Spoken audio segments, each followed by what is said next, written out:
I asked Kenneth to do a couple of more traditional songs, more traditional lyrics today, and because I like the songs.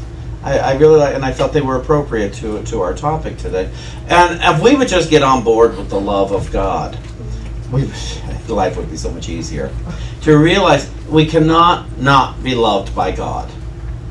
The love of God is not conditional at all. No matter how far down we go, we can't be unloved or unlovable in principle, in law. And that's what God is, principle. God is law. God is. That's last week's bulletin. Today's talk is It takes to prosper. thank you. I'm glad you paid attention. I saw last week's title here and I thought, what the heck's today's talk? What it takes to prosper. Because who here would like to know that they are prosperous? Okay, good. Nah, I don't really want to. No, I don't want to talk about money. Well, prosperity is not talking about money, although it includes it. Prosperity is freedom. Prosperity is knowing your source. Prosperity is consciousness. And I'm going to read some stuff today from Charles Fillmore. And part of it is the revealing word. And part of it is from his book, Prosperity.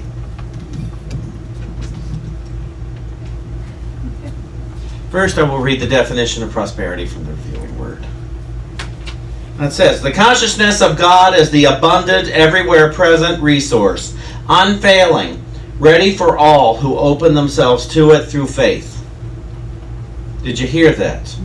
The consciousness of God as the abundant, everywhere present resource, unfailing, ready for all who open themselves to it through faith. And I've heard people say, well, I'm doing everything I'm supposed to do and I'm not prospering. I've got news for you. You're not doing everything you're supposed to do. You're missing something somewhere.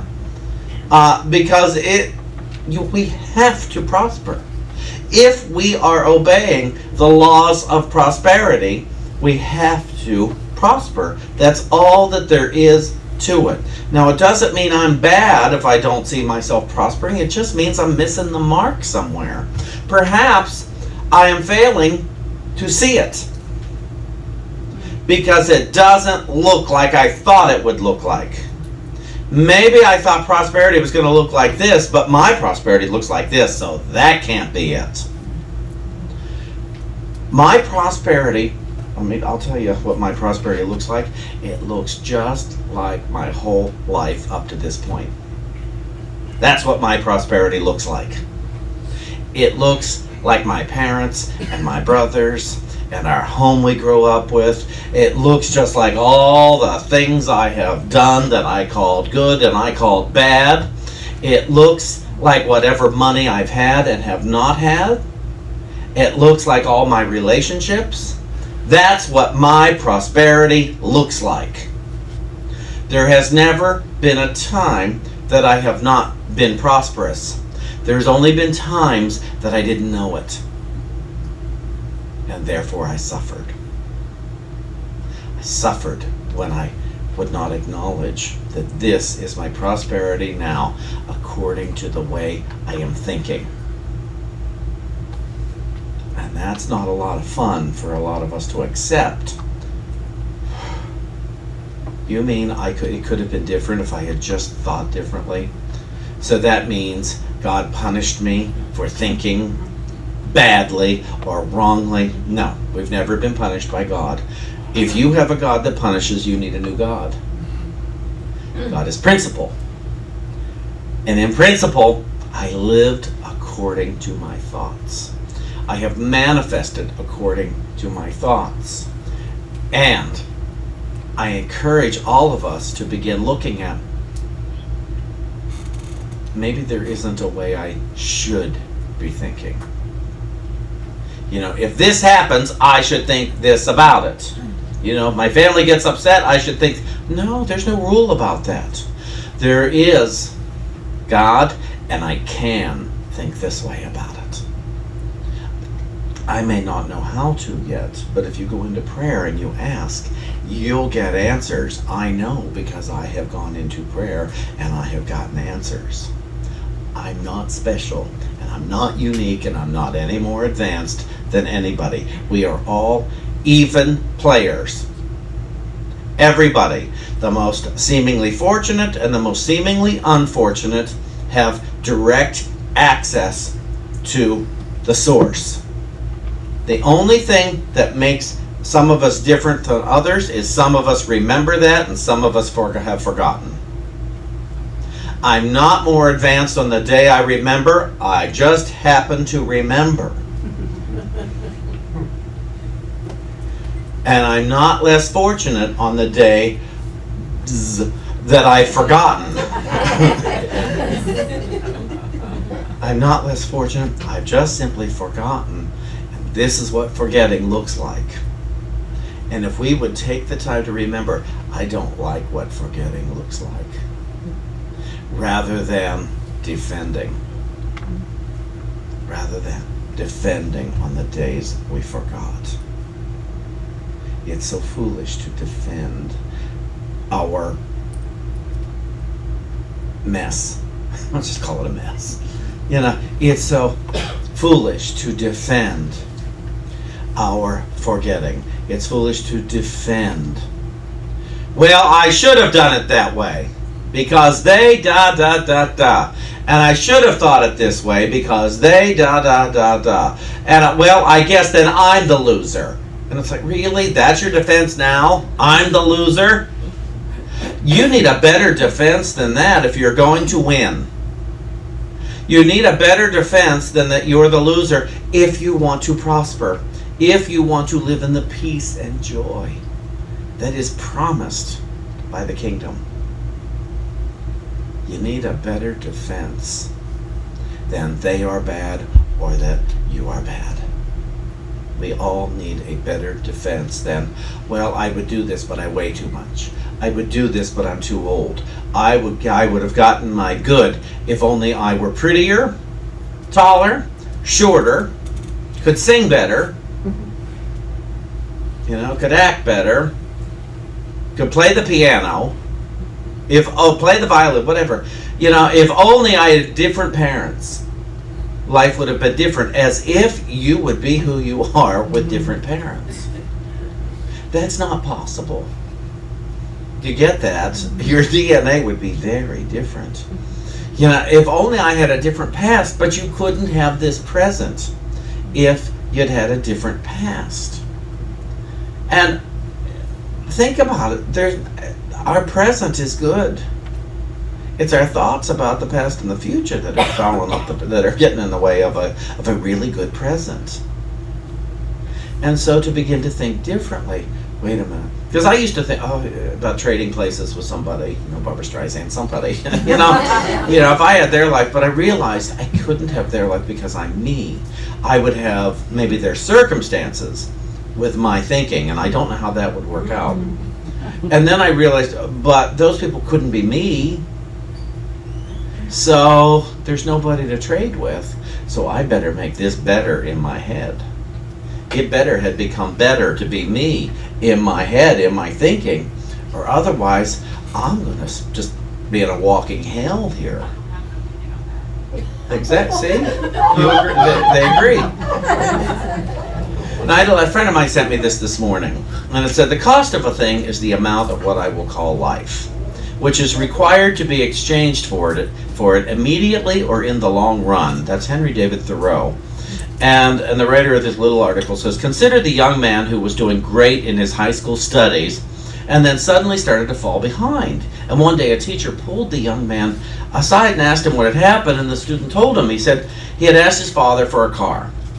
And the father told him if he earned the money, he could have one. So, the student being industrious, he went out and got a job so he could buy this car. And he got the car, but then the car needed insurance, gas, maintenance. So the student kept the job to keep up the car. Well, the job took up more time, and so till finally he started to fall behind in his studies. And John, go ahead. He's over there. And so finally the teacher said, well, why don't you just get rid of the car? And the student said, get rid of the car? Then how would I get to work? Yes. So he's working to maintain a lifestyle, to maintain the means to do all that, and not doing what he loved. A lot of us, I think, go to work to maintain the means to work. You know, we go to work so we can buy the clothes, the car, the lunch out, all that stuff to maintain the job. And so where's the prosperity come in? For that, the idea of the car is nice, but if I've got to do so much, I've heard about people now are commuting 3 hours each way to work, 3 or 4 hours each way, and it's like, okay, and there's a forgetting of prosperity in that. I've told you before, years ago, I had prayed for more work when what I wanted was more money and more time to spend it in. That's what I wanted. And I prayed for more work because I used to think my work was my source. My teacher tells me God is my source. We had to learn that in the church as a community, that God is still the source of the organization. Now, it may come through all the channels within the community, but God is still the source. So what is God? You've got to look at God, go to early direction, what God, principle, law. What if I just decided principle is my source? Divine law is my source. Then I start looking at it differently than some benevolent old person is my source. You know, that there's somebody going to give me some cash. There's somebody going to give me some health. There's somebody going to... No, there's nobody that's going to give me that.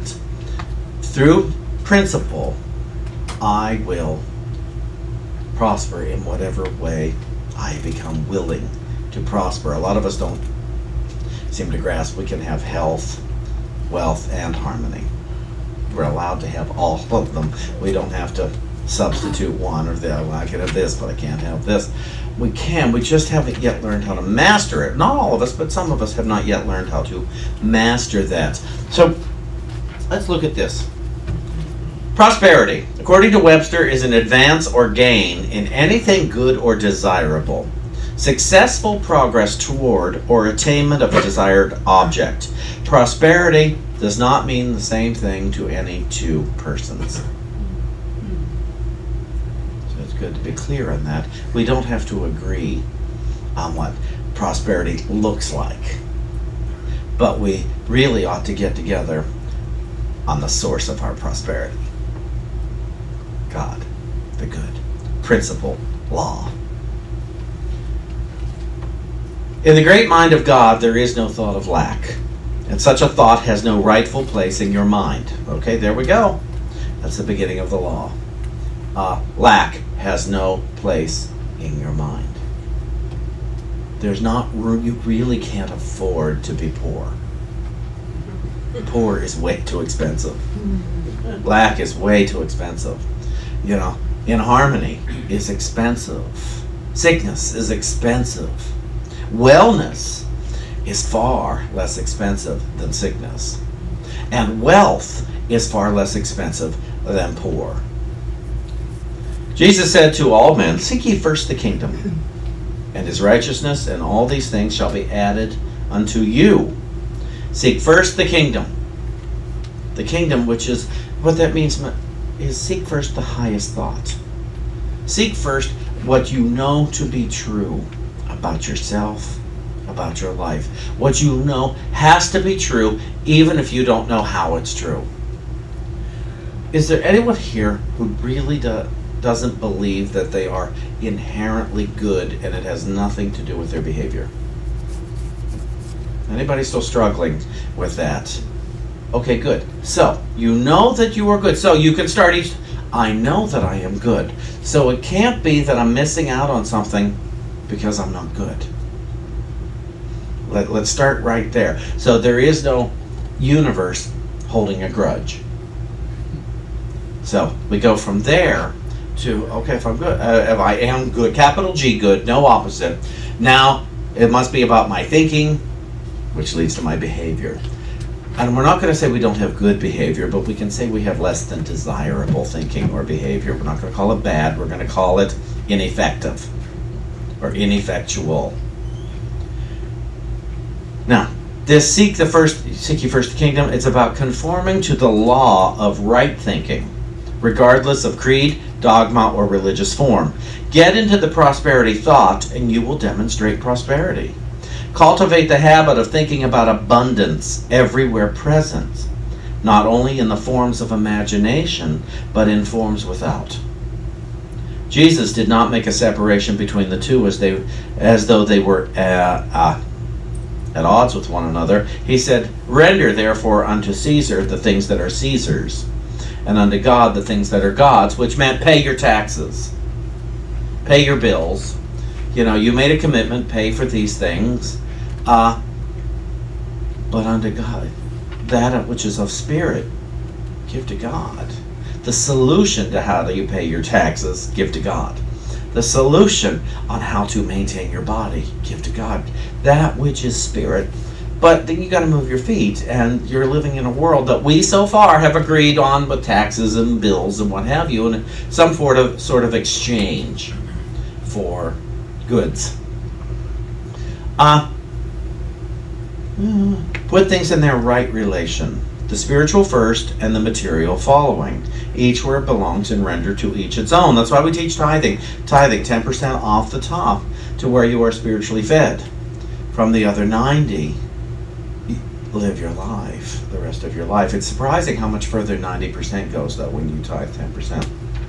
What relation has a prosperity consciousness to wealth in the outer? And Fillmore says, realize first of all that prosperity is not wholly a matter of capital or environment, but a condition brought about by certain ideas that have been allowed to rule in the consciousness. When these ideas are changed, the conditions are changed in spite of environment and all appearances, which must also change to conform to the new ones. Therefore, what I'm saying here is your parents and your grandparents' thoughts, if they are somehow limiting, let them go. Let your parents and grandparents have those thoughts. They're not for you. If they limit you in any way of the love and wholeness and expansion that you can give yourself, those thoughts belong to them. Don't agree with them anymore. We clear on that? If your parents ever told you you are less than good, less than talented, less than lovable, do not agree with those thoughts anymore. They were mistaken.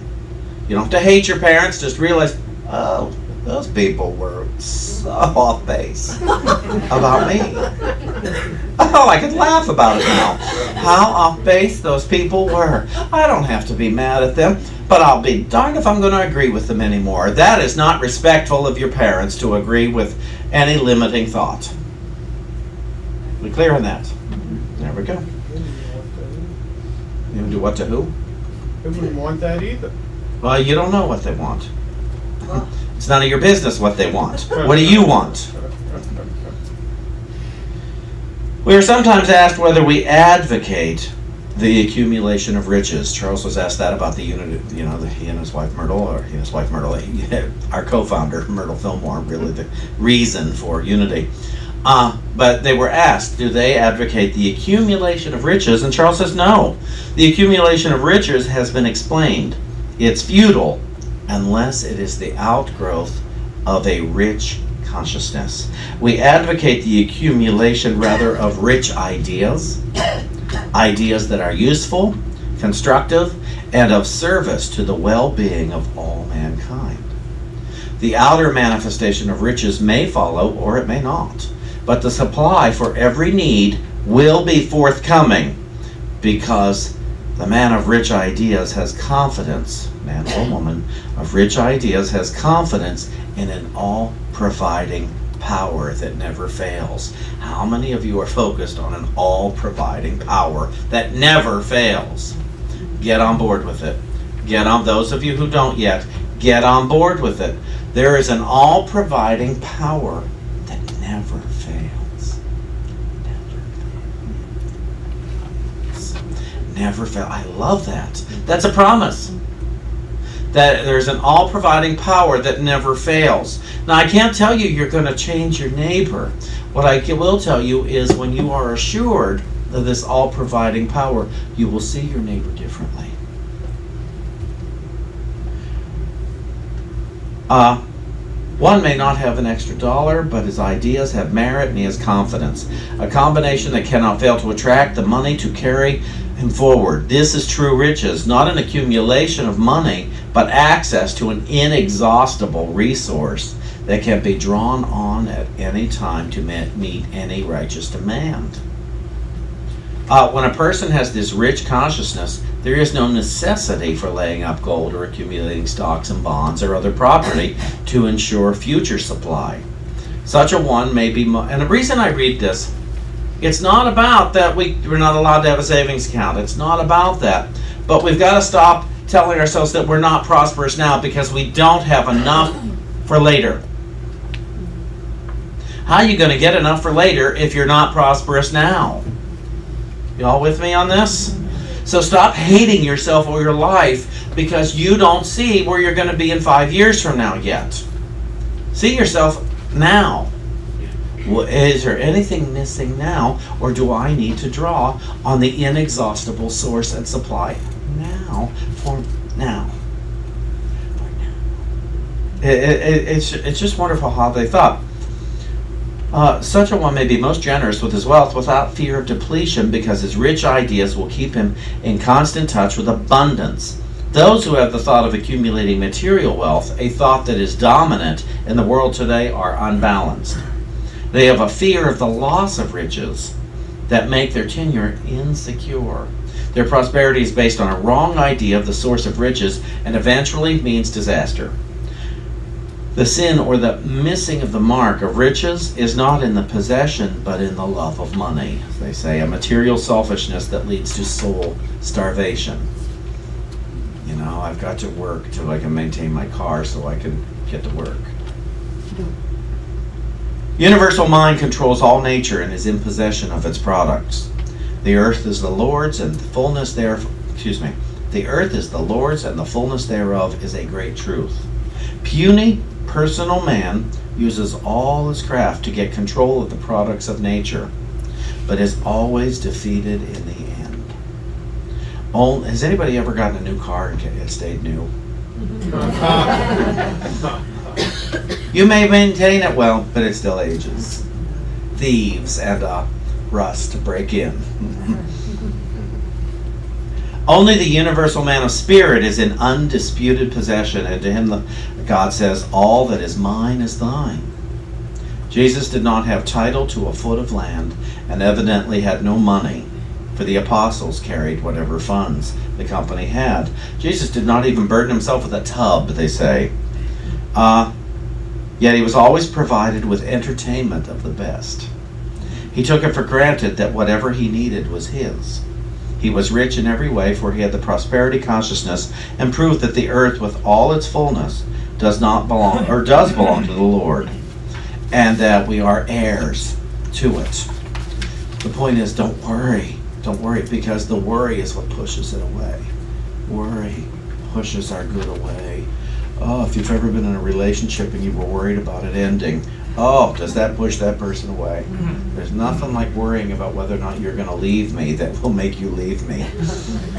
Because the person that is worried about whether or not they get to be with me is no fun to be with. Don't encourage it. Here we go. The anxious thought must be eliminated and the perfect abandon of the child of nature assumed. And when to this attitude you add the realization of unlimited resources, you have fulfilled the divine law of prosperity. What is the only thing that can satisfy human longing and where it is found? Here we go. The real search of all people is for God. They may think they're looking for other things, but no. They must eventually admit that it is God they seek. You don't have to use the word God, but it's what God represents. We are seeking intelligence, we are seeking power, we are seeking presence, we are seeking to know source and supply, we are seeking to know to the very guts of our being, love. To know it, not describe it, but to know it. That's our longing. We all have a longing to know God. Myrtle Fillmore wrote in How to Let God Help You in chapter, I think it was 16 or 17. The Longing of Our Souls, she called it. And what she's talking about is addicts. People who, alcohol, drugs, spicy foods. She mentions it. Oversensitive people. What they actually have is a longing of their soul to know God, but they keep trying to satisfy that longing through the flesh instead of through the spirit. She said we're not to be angry with these beings. We're not to condemn them. We're to understand.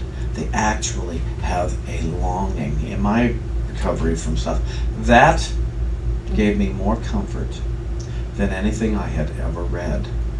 I've been wanting to know God all this time, and I kept settling for less. And it gave me such understanding. And with all that get understanding. It says, so to understand that when you have a great urge for something in the world, ask, is it God I want to know here? Is it God? Not religion. Is it God I want to know here? Is it myself I want to know here? And I'm putting it off till later. When I get afraid of being generous, when I get afraid of receiving, because I know people have just as hard a time receiving from the world as others do giving in the world. And fulfillment of the law is the continuous flow of both. So, just knowing that it is God that you seek.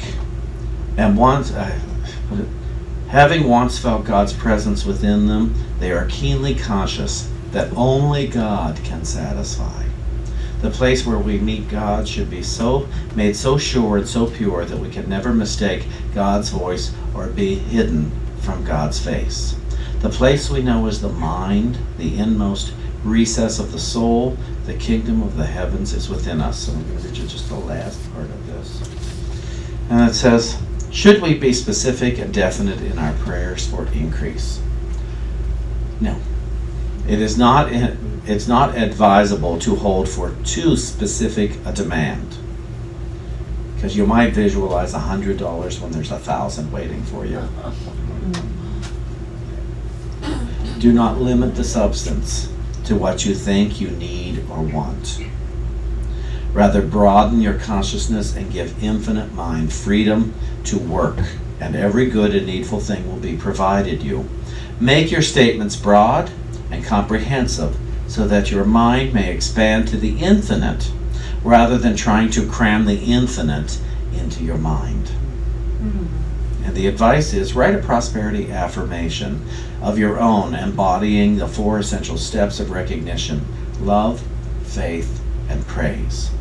Infinite wisdom guides me, divine love prospers me, and I am successful in everything I undertake. In quietness and confidence, I affirm the drawing power of divine love as my magnet of constantly increasing supply. I have unbounded faith in the omnipresent substance increasing and multiplying at my word of plenty, plenty, plenty. God, I thank thee for unlimited increase in mind, money, and affairs. Write your own. Pray affirmatively. Deny softly. Affirm boldly. Remember, God is your source, and you cannot be without your good. So it is. Amen.